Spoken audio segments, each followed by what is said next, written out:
4 hours and 10 minutes later, congratulations, the bug is even catching on even for the women's cricket team, because after many interruptions due to bugs, by the way, India have ended with 247 in 50 overs against Pakistan at the R. Premadasa Stadium. The standout performers for India: Harleen Deol with 46, Jemima Rodriguez with 32, but Richa Ghosh's cameo at a strike rate of more than 160, plus some good blows from Kranti Gaud, ensured India have gone past 247. But Diana Baig picking 4 wickets, but she was also the most expensive bowler on show. Pakistan had kind of gotten India in a tight position in the 47th over when they had just crossed about 200 runs. But the last couple of overs, especially the 48th over, ensured that India would go past 240. And on a pitch that is kind of slowing down and becoming sluggish for stroke play, Pakistan's batters will really need to up their ante if they are to chase this total down.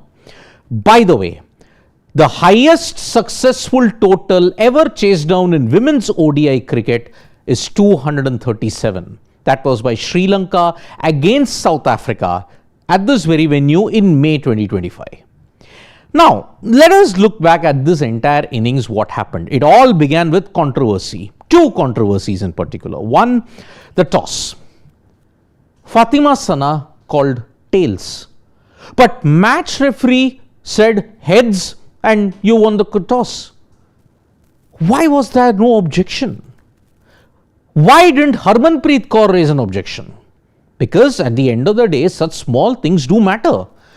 She had said tails. Clearly, you could hear it in the audio. But on the other hand, maybe the drama that had preceded, oh, we won't do a handshake with Pakistan, probably disrupted their entire thought process. And that's why no action will be taken. ICC have also said, okay, it's a mistake, no further action will be taken. When India went out to bat, Smriti Mandhana and Pratika Rawal managed to ensure that they got a good opening stand together. They had scored at close to 6-7 runs and over at the very beginning with the new ball. But then after that, the pressure began to be applied. The spinners in particular and also the Pakistan skipper and Fatima Sana bowled really well. And credit to them that they managed to ensure that the overs from that period of 11 to 45 would be very tight for the Indians. Smriti Mandhana so far in 2 knocks has not gotten going in this World Cup, and that's why it's quite a struggle to see her, but then it's just 2 games old. Mandhana will ensure that she keeps on going at this stage.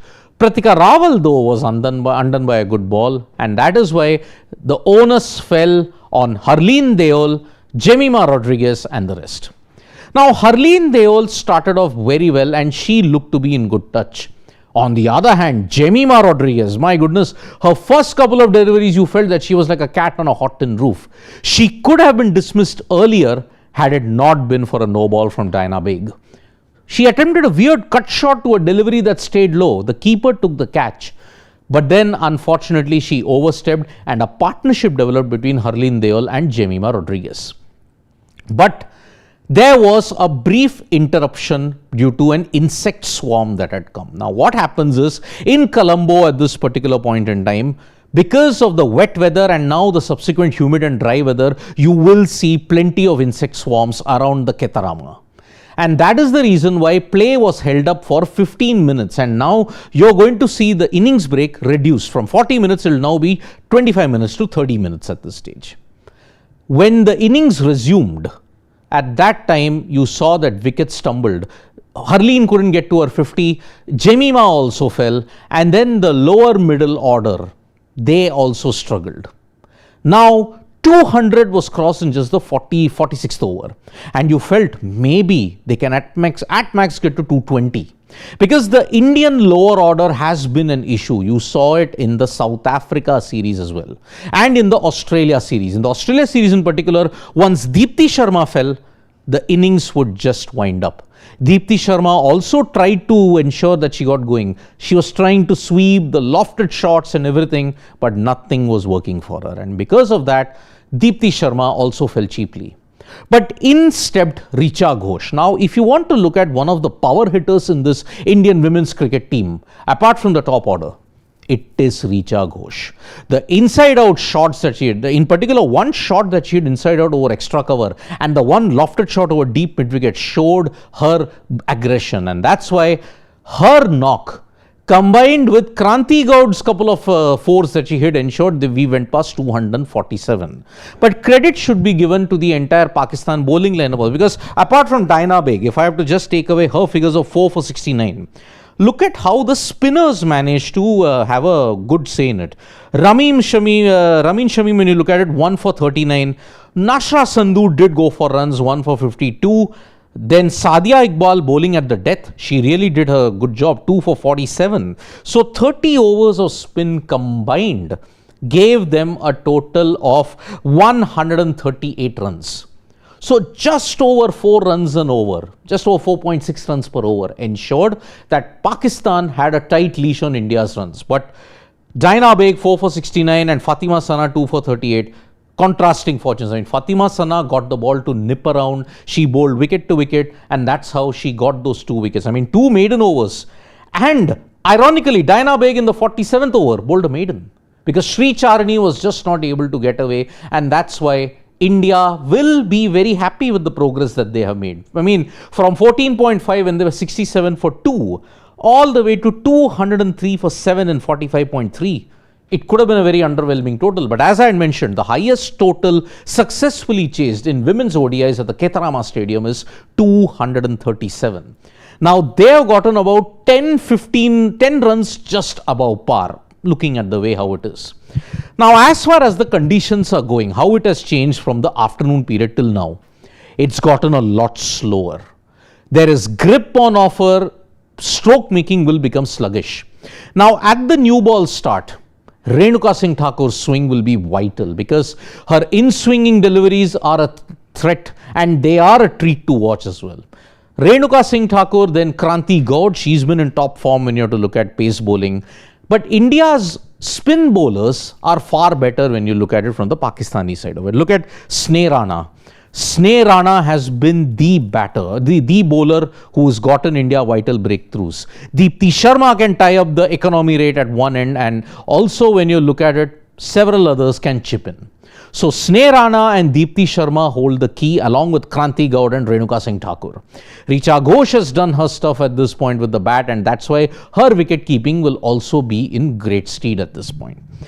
Pakistan, on the other hand, what can they do? They need an aggressive start, but their batting order is kind of low on confidence, because in the game against Bangladesh, they were bundled out for 129. And the remarkable thing is, they were batting first in that game. Here, they'll have to chase. India, this is their golden opportunity to make it 12-0 against them, because India have the bowling resources to ensure that they can tie them down. And because of that, Renuka Singh Thakur's early swing and the movement that she gets with the new ball will be vital.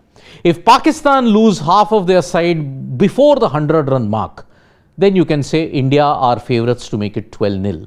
But we are not discounting Pakistan immediately, because see, on paper, it's 80-20 in India's favour. The women's team, the batting, the bowling, as well as the fielding has improved leaps and bounds. Here, we saw yet again an example of Pakistan's comical fielding. Towards the death overs, there was no calling. The keeper and the fielder collided. 1 catch was dropped. Although it cost you just about 4 or 5 runs, but those 4 or 5 runs are also very vital in the scheme of things. So, looking at it, 2 major talking points emerge from this Indian performance. The top order has to fire. You can get away with performances like this against Sri Lanka and Pakistan, and to a certain extent against Bangladesh, but you will not get away with it against the likes of Australia, England, South Africa and New Zealand. Those teams are on top of their game, and if your top order doesn't fire, then very likely your lower order will also not fire. The top order really needs to fire. Smriti Mandhana needs to get runs consistently, although heading into this, she was the batter in form. But yes, the law of averages will catch up. You will have a lean patch. One hopes that that lean patch doesn't last until 9th or the 12th, because 9th you'll be taking on South Africa, 12th you'll be taking on the Aussies, and you need everybody in top form at this point. Harmanpreet Kaur, now her struggles against spin continue. She was trying to play against the turn, she was trying to do something, but then unfortunately she got leading edges, she was just not getting a timing right. What's wrong with Harmanpreet Kaur and her ability to play spin? Because she made her name by sweeping, by slog sweeping, by lofting the spinners, using her feet, but it's just not happening for her. Harleen Deol and Jemima Rodriguez's contribution is a bit of a green light when you have to look at the middle order contributions. But the top order, Pratika Rawal, Smriti Mandhana, Harmanpreet Kaur, they all need to fire. And if they don't fire, there will be problems for India heading into this tournament, because every team is just about warming up now. You don't get a good run, there will be problems. So that's why the Indian top order has to fire. In Barsapara, you saw Amanjot Kaur rescue you. Here, you've seen Richa Ghosh rescue you. So that's why 247 at this particular point in time looks a very good total. Now, there is a chance of rain later. I mean, let's be very clear about it. 9:30 onwards, Colombo time, rain is predicted. But by that time, if you look at it, the match could be decided. 2 hours from now, I mean, now the current time is 7:23. You will have a resumption in the next 10 minutes. But if you don't finish the game by that particular point, if 20 overs aren't bowled, and if the rain stays, and if you do not get a game, points will be split. And one of our family members did say there could be a possibility, with rain predicted on most days in Colombo, that Pakistan suffers 7 straight no results and they still might be in contention for a 4th place. It could very well happen, but there are too many mathematical complications. So we'll not even get into that.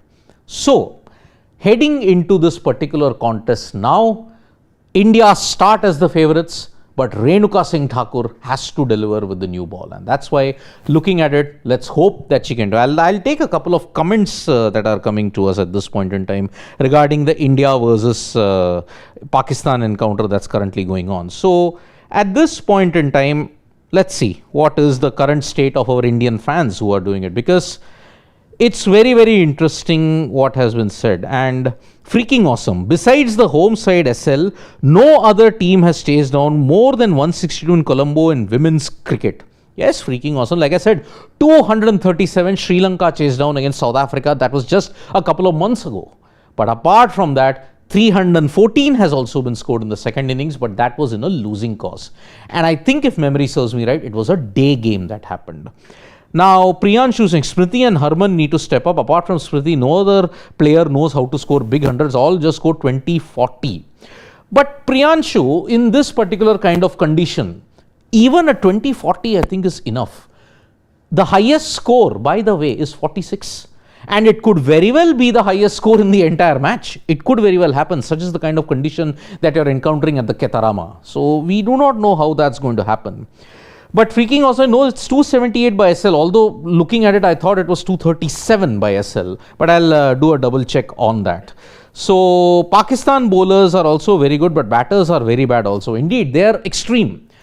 No batter at this point in time has got that intimidation factor when you look at Pakistan. I mean, yes, the openers can do it, but they've gotten far too many chances for too few scores at this point in time. So that is the way we are looking at it. And Syed Nizamuddin saying, I won't be surprised if Harshit Rana becomes all front. Yeah, Syed Nizamuddin. Women's cricket, let's not discuss the men's cricket at this point. That's a whole different kettle of fish altogether at this point.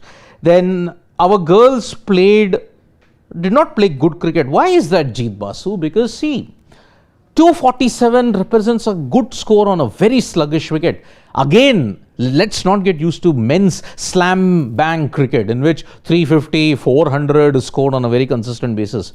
For India, 400 plus and 350 plus, it can happen only in surfaces like Delhi, which is absolutely flat. Here, it's not flat. It's very sluggish at this stage. Then Aditya Thakur, Guwahati mein same halat, aaj bhi wahi. That's what I said. The top order needs to step up. Smriti, Harman, Jemima, Harleen, they all have to score big runs. Because if they don't, the lower order won't bail you out. Amanjot bailed you out in Barsapara. Here, Richa Ghosh has all but bailed you out in Colombo. So it won't be very easy. India should still beat Pakistan. But forget beating Sena with this kind of batting. I do agree. because see, in the Sena, when you look at it, New Zealand are kind of in good form. Australia, you've seen the class. I mean, Ash Gardner, you've got everybody coming up until the lower order who can just score runs for fun. Beth Mooney, Alyssa Healy, Annabelle Sutherland. Look at how their batters are. If this kind of a performance happens against Australia, forget it. Because Vizag will be a truer surface as compared to Colombo. So, the two games that India play against the Sena countries, two of them are against South Africa and Australia, and Vizag will test their batting to the ultimate limit. Indore also is a true and flat wicket against England. That will be a test of India's bowling. But Navi Mumbai kind of goes the Colombo way when you look at and you're facing New Zealand there. So that's why it's going to be a test of all conditions for the Indian batting at this stage. So fingers crossed that they'll have a good performance in Vizag at least at this point. Now, Anshu Mishra, Sidvi Ganguly played 113 tests and Dravid featured in all of them. This is a record. Only player to feature in teammate every test who played 100 plus. Wow, that's a good record in that sense. And will we see better wickets in Vizag and Indore for India games, Aditya Thakur? Yes, you will. Yes, you will. Because remember, Colombo is Pakistan's home venue. It's not India's.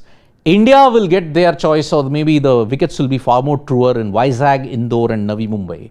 Because that's where your remaining 5 games are going to be played. 2 in Vizag, 2 in Navi Mumbai, 1 in Indore. So that is, if I may see some more comments, then I think we can call it quits. So, okay, we should see the resumption very soon.